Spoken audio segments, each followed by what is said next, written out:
Good Wednesday morning, everybody. Maranatha. This is the 15th part of the book of Isaiah the prophet. And this is, it is currently 5 a.m. on May the 29th, 2024 by man's calendar.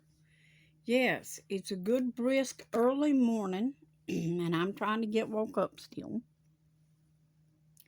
I do apologize for my last video last night. I was getting so tired right at the end, and I just kind of was muffling through, but I wanted to get those last few scriptures in. But I am going to recap on the one because it is very interesting. We're going to look at that a little bit this morning, and we're really going to go in depth with it. But I'm going to make me a cup of hot cocoa to get my morning really going good. I could just use the little boost right now. So let me grab that and I shall be right back. Some days it is just a marshmallow soup day. And if you don't know how to make marshmallow soup, I will gladly tell you. You get if you got the Keurig and you do hot cocoa in it, as I do, because I'm not a coffee drinker.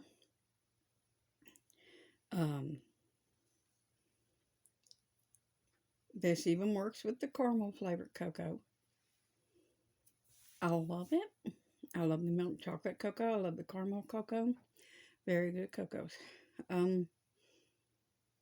But what you do is you get you some of that Swiss Miss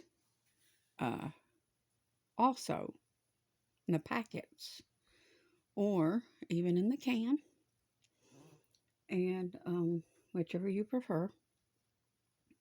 You get some of those mini marshmallows and you put them in your cup. And you coat them with a little bit of that Swiss Miss chocolate, in the cup. And you put your cup in the Keurig machine on the Keurig. And you go ahead and run your cocoa through, whichever one you prefer, whether it be caramel or whatever flavor. And that is how you make marshmallow soup. You got to put a good amount of marshmallows in your cup and coat them with some of the chocolate powder in the cup. And it's delightful. And to make it even better marshmallow soup, at the end, after you get it out of the Keurig, add Reddi-wip or Cool Whip and enjoy. And even a little cinnamon if you love cinnamon. Cinnamon is so good. And maybe even coat the top of the Cool Whip or Reddi-wip with a little extra chocolate or chocolate syrup.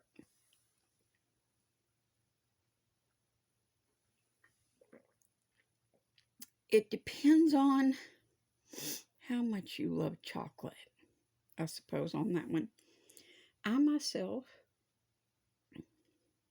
do that once in a while when I really need a good chocolate fix, but not very often, because I really just love the cinnamon, the flavor of the cinnamon and so forth, and I just love the marshmallow soup. I'm silly. I like to call my cocoa marshmallow soup. It pays in this world today to stay young at heart and to be childlike in every way that you can. Because the world will try to steal your innocence. And it will try to steal your hope. And it will try to steal your dreams. So my recommendation is to steal every moment that you can. To stay pure, to stay holy, and to keep your mind clear of a clutter. and just enjoy a good cup of cocoa sometimes. And hot cocoa is just a good little pick-me-up. It doesn't matter how warm it is outside, you can enjoy a good cup of cocoa. If you can enjoy hot coffee on a hot day, you can enjoy cocoa on a hot day. Now, let us get back into the Word of God. Just talking, just getting to know everybody a little bit, and just sharing some tidbits of my goofy day. It is who I am. When I am alone with God, this is how I am. He knows I'm just a goofy kid at heart. And I just love the simple things in life. Doesn't take a whole lot to make me happy. Just people being kind to one another. And loving one another the way that the Lord intended for us to do.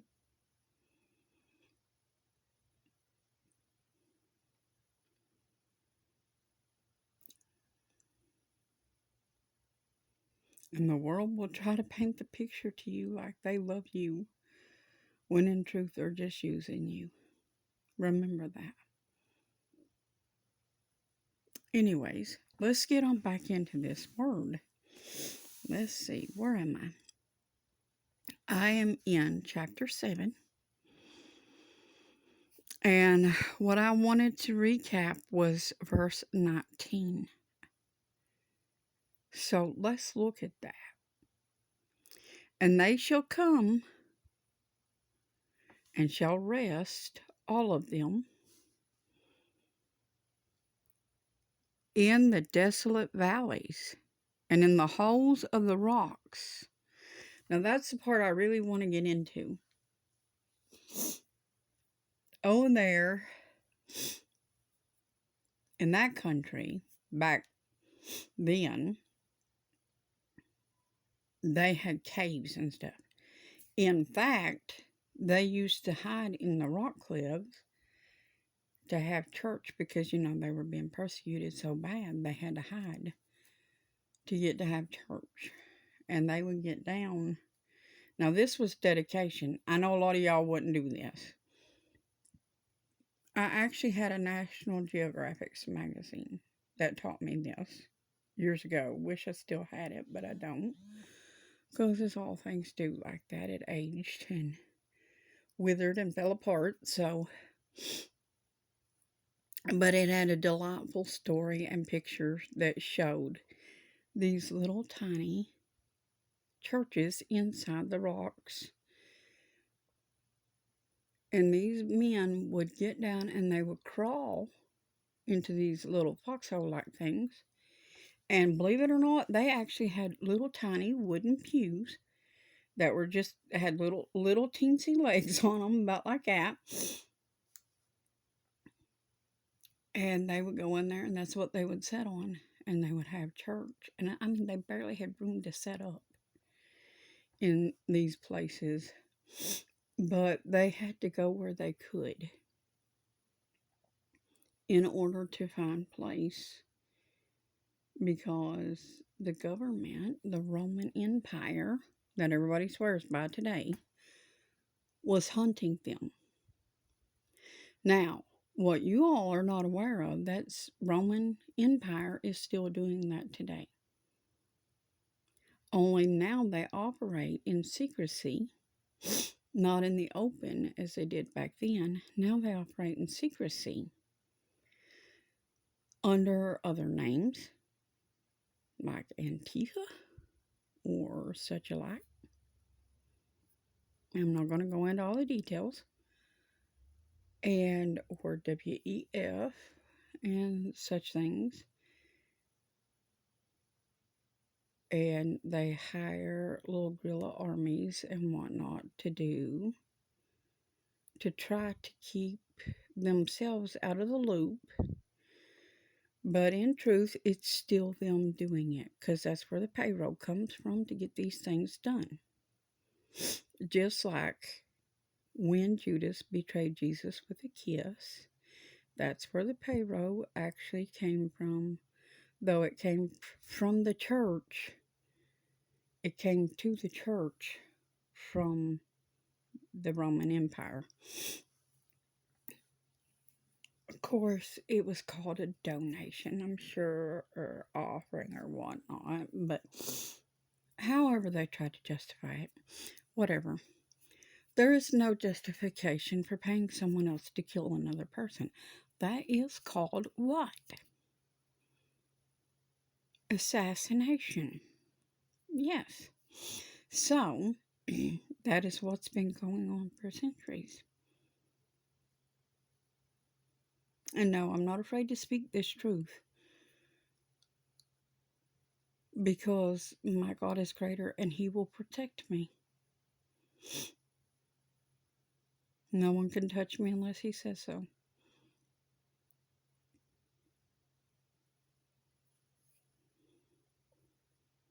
But you know what?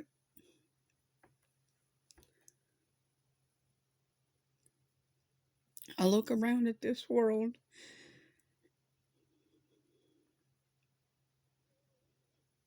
and I see less and less of Him in it.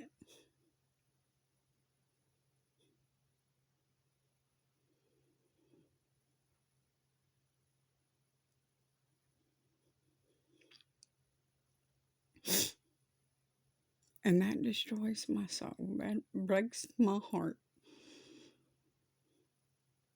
Because I really don't want to be here without Him. Because to me, there is no place without He who gives purpose. He's our purpose for being. For real. Because He created us. But, how would you really, what purpose is there to life without Him?